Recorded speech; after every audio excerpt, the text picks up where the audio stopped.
Olá a todos. Hoje nós abordaremos a programação paralela utilizando threads em Python. Cada programa em execução no nosso computador é executado pelo nosso processador. E todo programa executado no nosso processador, no nosso sistema operacional, é executado através de um processo. Cada processo possui uma quantidade de memória dedicada para aquele processo.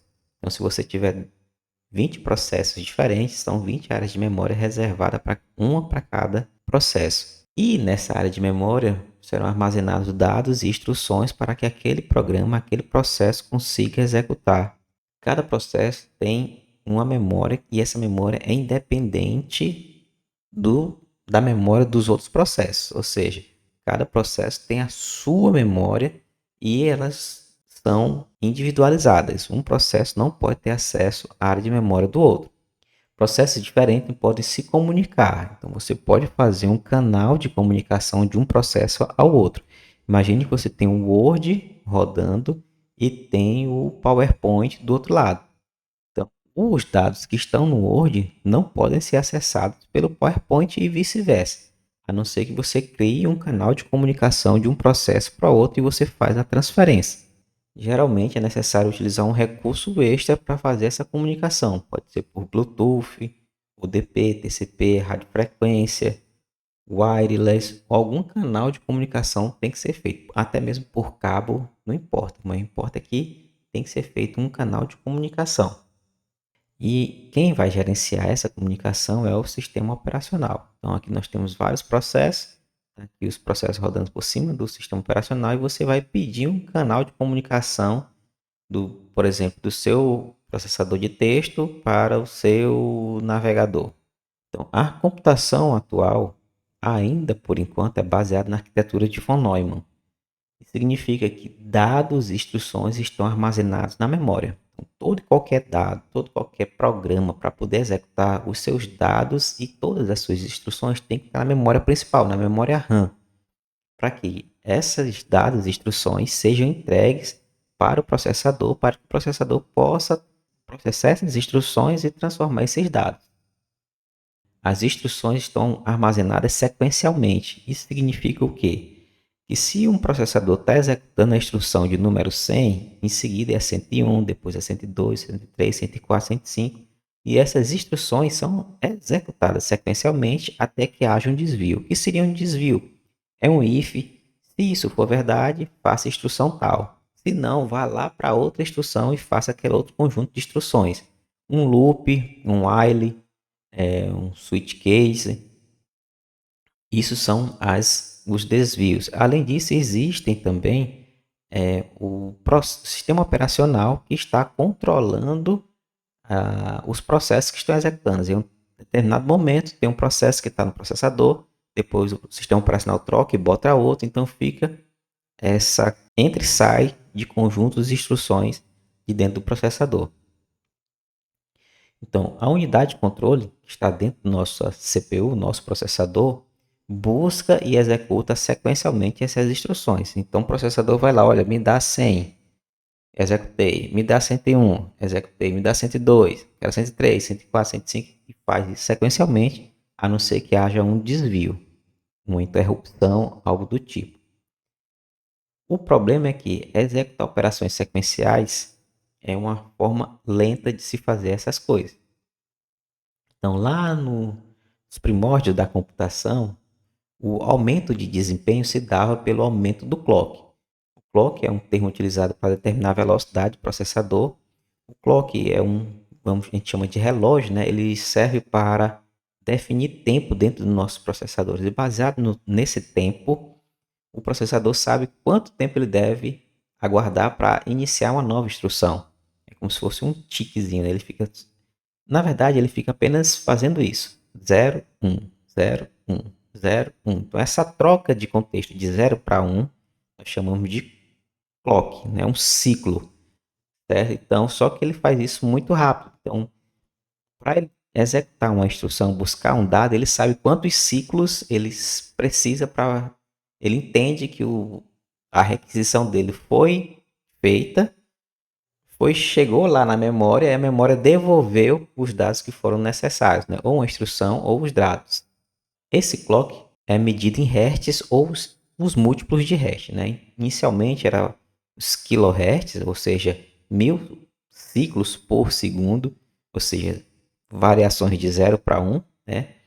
Depois subiu para milhões de ciclos por segundo e aqui bilhões de ciclos por segundo.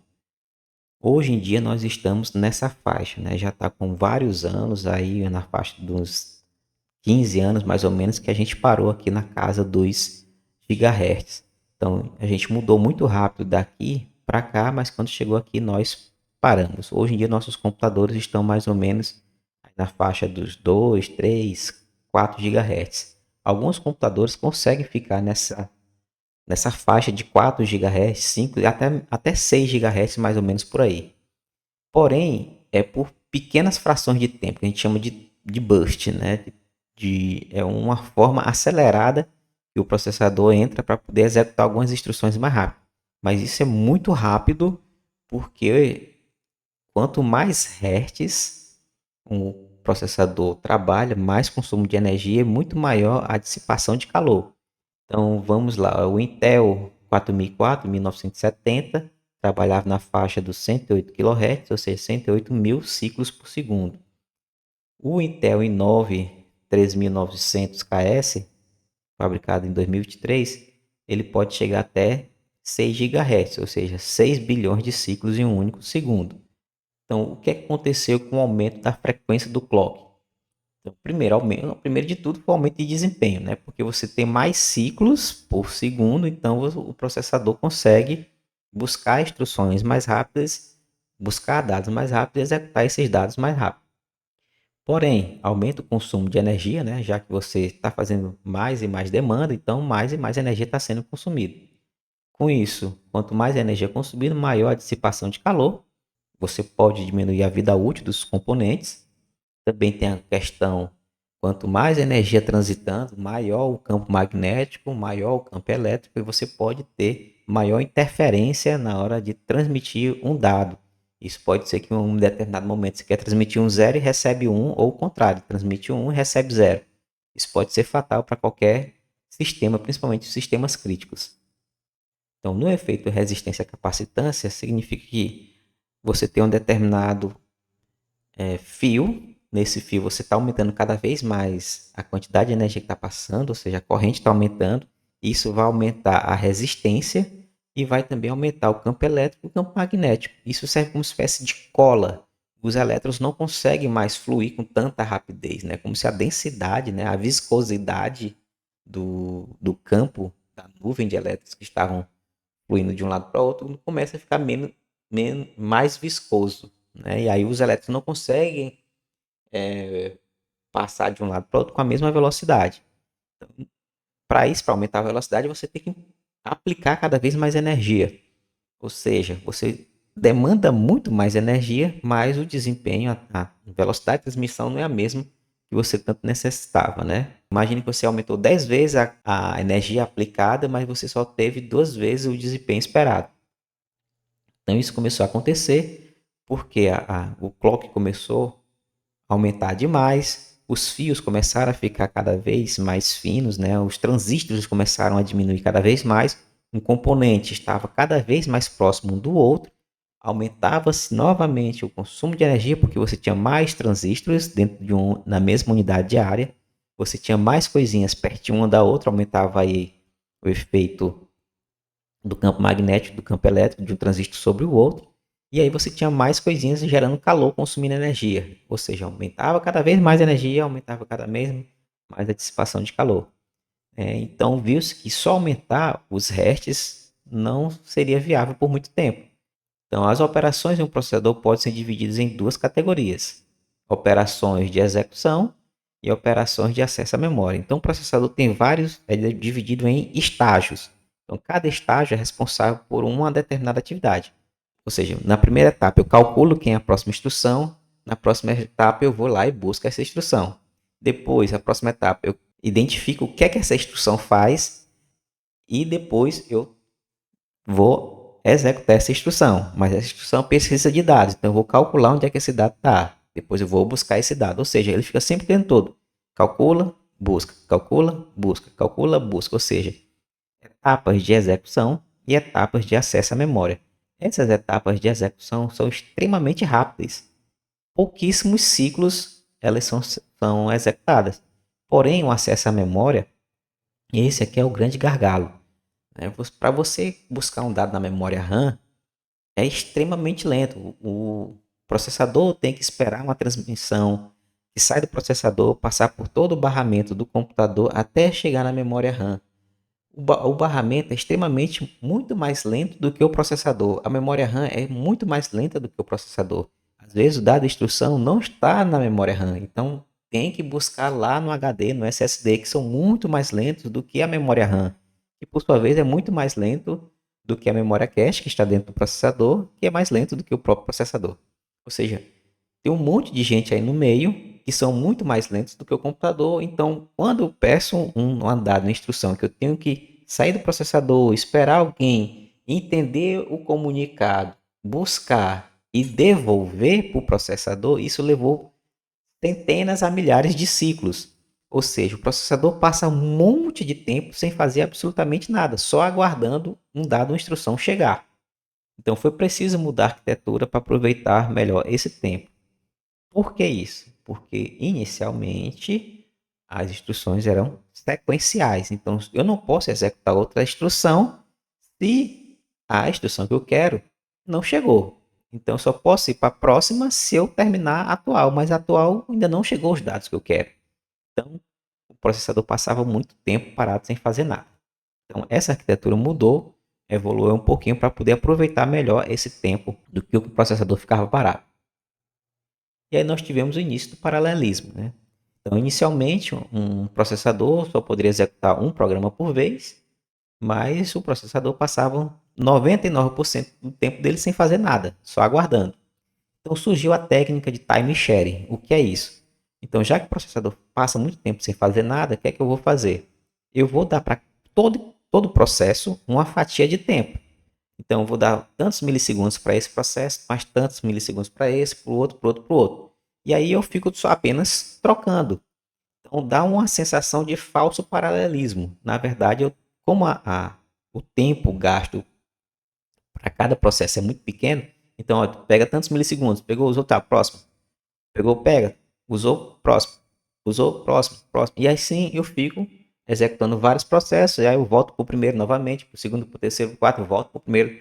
Então isso aí é feito muito rápido dentro de um único segundo. Então eu posso executar vários e vários e vários processos e a gente tem ao mesmo tempo, né, entre aspas, e a gente tem a sensação de um paralelismo, né? Nós chamamos isso de time share ou compartilhamento de tempo. Então, esse recurso permite a execução de mais de um programa no processador.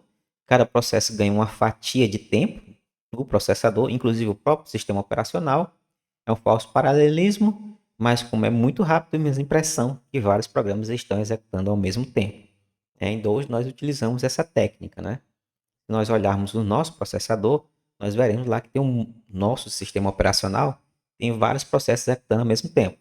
Por exemplo, eu estou usando o Windows 11, né? E aqui nós vemos aqui a quantidade imensa de processos que estão sendo executados ao mesmo tempo.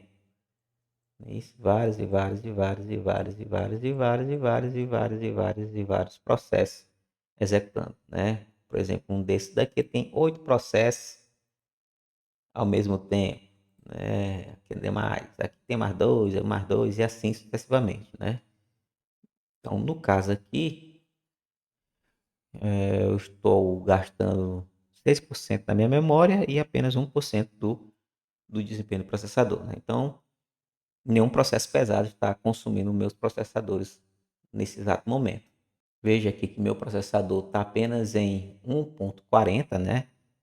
O seu processador é muito lento, né? Porque é uma forma inteligente, né? Ele não precisa ficar o tempo todo no mais rápido dele, né? Por quê? Porque senão ele veja que ele está gastando apenas 1%. Para que eu vou ficar no máximo da energia se eu estou gastando apenas 1% do processador, né? Então ele vai baixa o desempenho dele, né? O consumo de energia para quê? Porque não está sendo necessário, né? Agora, se eu botar algum processo pesado, isso daqui vai subir, né? Para poder dar conta de todos os processos e mais o processo pesado que eu mandei executar. A velocidade base é essa daqui, né?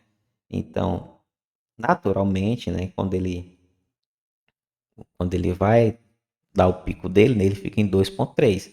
Eu posso, inclusive, mexer lá na placa-mãe e aumentar essa velocidade aqui, mas eu não tenho necessidade, né? Vocês veem que estão com 1%, para que eu vou 1% ainda fica 1.4 GHz, para que eu vou aumentar isso daqui para mais, né? Então, só para aumentar o consumo de energia, né?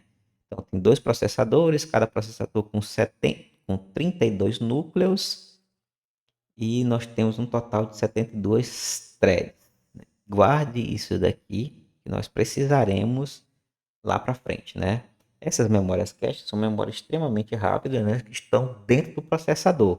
Então, preferencialmente, dados e instruções têm que estar aqui dentro. Quanto mais dados e instruções tiver aqui dentro, menor será o acesso à memória RAM e menor será o acesso aos HDs e SSDs, né? A computação não para, né? Então a gente está sempre inconformado com os nossos desempenhos. A gente sempre quer um computador mais rápido, uma memória mais rápida, um barramento mais rápido, uma transmissão mais rápida. Então, aumentar a frequência se tornou inviável. Uma das soluções é abandonar o silício, porque nós já estamos lá nos 7 nanômetros. Já agora, recentemente, uma empresa chinesa produziu um chip de 3 nanômetros. Daqui a pouco a gente vai quebrar a barreira dos angstroms. Está cada vez mais reduzido o tamanho dos transistores, né? São bilhões de coisinhas que estão pertinho um do outro, consumindo energia, gerando calor, aumentando a quantidade de campo elétrico, campo magnético, aumentando a interferência.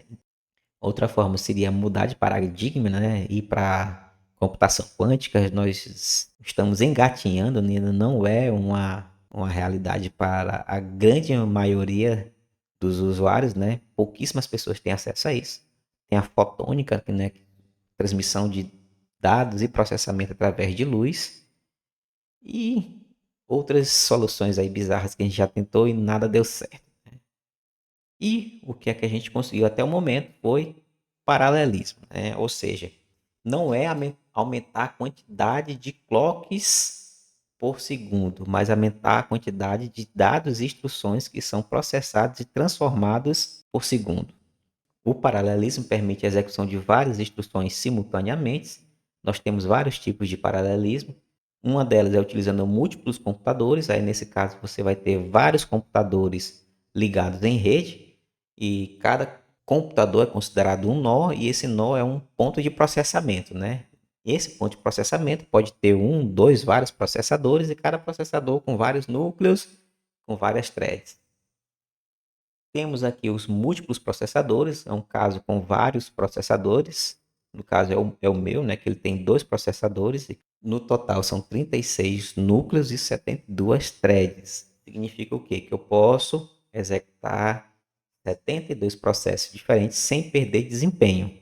Nós vimos lá que no sistema operacional tem bem uns 200, né? Então ele consegue executar bem sem perder desempenho.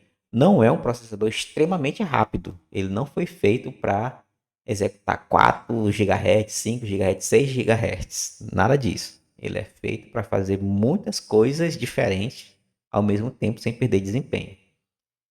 E outra solução, nós temos aqui os múltiplos núcleos. Meu computador também tem esse recurso, né? Ele tem 32 núcleos e 72 threads. Então, um processador com várias e pequenas unidades de processamento. Também nós temos paralelismo, por exemplo, nas nossas placas de vídeo, né? Nós temos lá vários núcleos, né? Cada núcleo é uma pequena unidadezinha bem simplificada, unidade de processamento, ela só faz cálculos matemáticos, né? E serve para quando você quer trabalhar com uma quantidade absurda de dados, né? Então você consegue fazer vários cálculos e vários dados dependentes ao mesmo tempo. Um computador pode ter os três ou mais formas de paralelismo, né? Então eu posso ter, por exemplo, um computador, nós chamamos de cluster, né? Um cluster de computadores todos ligados em rede, cada um deles com esses tipos de recursos aqui, né? Então tá aqui um cluster, né? Então todos esses daqui é um computador, cada gavetinha dessa daqui é um computador. Cada computador desse aqui pode ter vários núcleos, vários processadores, cada processador dele com vários núcleos e cada núcleo com várias threads. Então, muito utilizado quando você quer fazer cálculos extremamente grandes, né? Bilhões e bilhões de cálculos que você tem que fazer. Isso, coisas que você levaria 200 anos, aqui você pode fazer em algumas poucas horas. Então, tá aqui um exemplo de múltiplos processadores, né? Então, eu tenho aqui uma placa-mãe. Nessa placa-mãe tem 4 processadores, cada processador com seu núcleo ou seus núcleos. O legal disso daqui é porque nós temos a ideia da memória compartilhada, né? Então, esse processador pode acessar qualquer uma dessas memórias, assim como esse, assim como esse, assim como esse. Ou seja, é fácil eu trocar dados de algo que está aqui para algo que está sendo executado aqui. Então é muito mais simples de se trabalhar desta forma, que é diferente daqui, né? Então, um dado que está executando num processador aqui para ser mandado para outro que está lá do outro lado, então isso é um pouquinho mais complicado, precisa de todo um protocolo, principalmente protocolo de rede, né? E temos aqui os múltiplos núcleos, né? Então tem um processador aqui com 4 núcleos. Então tá aqui, aqui dentro tem um processador, tem a unidade de controle, unidade de lógica aritmética. Aqui nós temos a memória cache. Então aqui, aí que é fácil mesmo de trocar informação aqui dentro. Uma thread que está executando aqui pode mandar um dado para essa thread aqui, que pode mandar para cá, que pode mandar para cá e assim sucessivamente. Então, atualmente, um processador pode ser visto como várias, né? Então, nós temos aqui processadores com múltiplos núcleos, nós chamamos de multicores. Cada núcleo pode ter várias threads ou tarefas simultâneas, são linhas de execuções diferentes, né? Então, nós podemos, de um núcleo, nós podemos ter threads diferentes, linhas de execuções diferentes. Por exemplo, esse daqui, AMD EPIC 9654P, tem 96 núcleos e 192 threads. Então, muita coisa pode ser executada aqui dentro dessas 192 threads. Ah, professor, beleza, eu quero um computador desse bem aqui, vou comprar um para mim. Porém, não adianta você gastar esse rio de dinheiro se você não sabe usar ele de forma correta, né? Então não basta ter muitos e muitos e muitos núcleos. Você tem que escrever programas que saibam utilizar a melhor forma possível todos esses recursos, né? Então, professor, eu sei programar em Python. Não fez nada, né? Eu sei programar em C. Também não fez nada. Eu sei programar Java. Também não fez nada. Hoje em dia, nós, professores, ensinamos programação apenas de forma didática, né? Apenas que você aprenda uma lógica, tenha o básico. Mas o certo é aprendam a programar de forma paralela. Quebre seus programas em threads, se possível, né? Se você quer programas de alto desempenho para fazer muitos cálculos, aí é que você realmente tem que aprender a programar, a trabalhar com barreiras, dividir para conquistar. Nós veremos daqui a pouco lá na frente, né? Então, não adianta. Nós, professores, ensinamos a programação sequencial, né? Faz isso, faz isso, faz isso, se isso, faz isso, se não, faz aquilo. Para utilizar todo esse recurso, devemos programar para o atualmente, que é o que? Programação paralela. Então, existem várias linguagens e várias arquiteturas utilizadas para se trabalhar de forma paralela. Nós veremos threads aqui nesse curso, né? Uma forma bem simples. Existem isso aqui, qualquer linguagem de programação tem, Java, C, C++, .NET, várias e várias linguagens tem, inclusive Python, nós veremos nessa aula de hoje. Tem OpenMP, tem o MPI. OpenMP, quando você quer trabalhar com várias threads dentro do seu computador. Por exemplo, esse meu que tem 72 threads, então eu posso utilizar muito bem o OpenMP, uma forma mais simples do que trabalhar com threads diretamente. Tem o MPI, se você tiver um cluster de computadores, você pode trabalhar com MPI para dividir vários conjuntos de dados entre todos os nós da rede e dentro de um processador da rede, dentro de um nó da rede, você utiliza o OpenMP para utilizar melhor as threads daquele computador, daquele nó. Também pode utilizar CUDA junto com o MPI, né? Se você tiver várias do seu cluster, várias placas de vídeo da NVIDIA, você pode trabalhar com o CUDA. Mas se você tiver uma placa de vídeo de outro fabricante, você pode utilizar o OpenCL, né? Então, o OpenCL faz o que o CUDA faz, porém, como o CUDA é específico para NVIDIA, ele tem geralmente melhor desempenho. Tem outras linguagens, por exemplo, o Elixir ou Elixir, tem gente que fala, né? José Balim foi um brasileiro que criou. Também uma linguagem de programação feita para se trabalhar com paralelismo. Então, threads podem ser vistos como parte de um processo. Então, um processo nós já vimos que é um programa que está sendo executado, ele tem uma área de memória específica para ele. Um processo não pode dividir sua área de memória com outro processo. Então, para eu criar um programa, eu preciso inicialmente reservar uma área de memória para aquele programa. Isso custa caro, é demorado. Threads pode ser visto como parte de um processo, é um processo leve, permitem compartilhar a área de memória de dados de um programa, ou seja, se eu tenho um processo, um programa executando, eu posso criar várias threads para esse programa e essas threads conseguem trocar dados entre si de forma natural, como se fosse uma atribuição de uma variável. É bem fácil, é bem simples, diferente de se eu estivesse fazendo transmissão de dados de um processo para outro, é um pouco mais complicado. Aí você teria que criar um canal. Com as threads eu não preciso disso. É só fazer uma atribuição, pronto. Tá, beleza, o dado foi transmitido. Então, são muito mais leves que um processo. Seu início de execução é muito mais rápido. O acesso da área de memória de dados funciona como um único programa, ou seja, é uma consulta de uma variável, é uma atribuição a uma variável. Qual o problema? Acesso concorrente. Se você tem um processo, esse processo criou dezenas de threads e dentro de um determinado código eu tenho uma variável que pertence a várias threads, ou seja, uma thread, toda e qualquer thread pode acessar aquela variável ao mesmo tempo, isso pode dar o que nós chamamos de consistência devido à concorrência, né? Aquela área de memória está sendo disputada por várias threads ao mesmo tempo. Então, uma thread pode pegar um determinado valor, fazer um cálculo, e aí outra thread vai lá, substitui por um novo valor, e aquela thread que pegou primeiro vai e substitui o valor da outra que acabou de ser armazenado. Então, você esperava um determinado valor no final da conta, né, no final de todo o processamento, mas o cálculo foi errado, porque houve essa concorrência. Né? Alguém pegou um dado incorreto no momento incorreto. Nós chamamos isso de acesso concorrente. São várias threads querendo modificar a mesma área de memória simultaneamente. E aí o programador que se vire. É por isso que não é fácil para os cursos introdutórios, os professores ensinarem programação concorrente. Né? Nós temos geralmente uma disciplina específica só para programação paralela. E aí a gente vai ensinando aos poucos como é que isso faz. Nós veremos aqui, de uma forma bem simples, né, mas alguns exemplos que são bem práticos, que dá para entender como é que funciona essa história de acesso concorrente e como evitá-lo. Todo processo possui uma thread principal, né, para executar instruções. Então, todo processo tem que ter a thread main. Então, é a primeira é que executa as instruções e vai transformando os dados.